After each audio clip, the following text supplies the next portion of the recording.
We haven't had a chance this morning. We've kind of reviewed the last game, so we've done a little bit of a look ahead, but I don't think it's any secret what those guys have up front, especially on the D-line.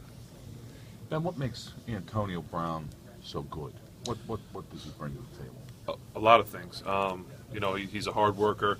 He's you know, the guy's got great hands, great ability to adjust to pretty any throw, bad throws, and I say he's got good hands. He's got great hands, and just he finds way. I've never seen anybody adjust to a ball the way that he does, and we see him catch it with his helmet, with his face mask, you know, and just his ball awareness and skill is like probably none I've ever seen before. And when you've looked at film, especially from Sunday in the red zone, what are you seeing there and what needs to improve? You know, we had a couple. Obviously, we scored twice down there, but we kicked field goals, and that's why I think I was so disappointed after the game. Is, we won. I'm happy about that, but we should have been better. And I think that the first time we got back down there, I think it was after Ryan's interception.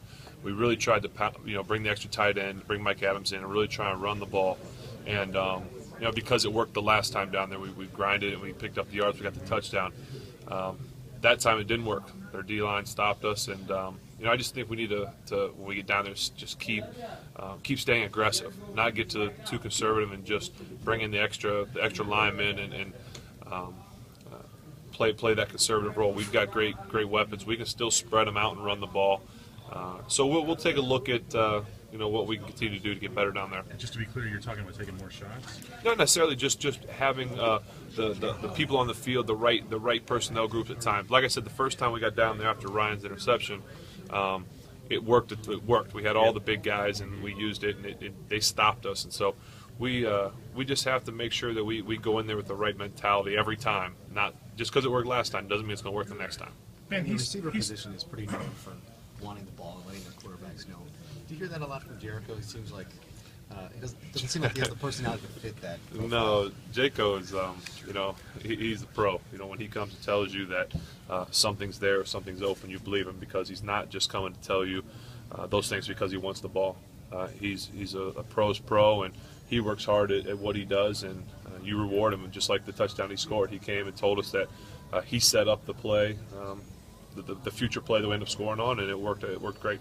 And Heath's numbers are down a little bit this year. Are teams trying to take him away more than they have in previous years? Yeah, I've noticed that.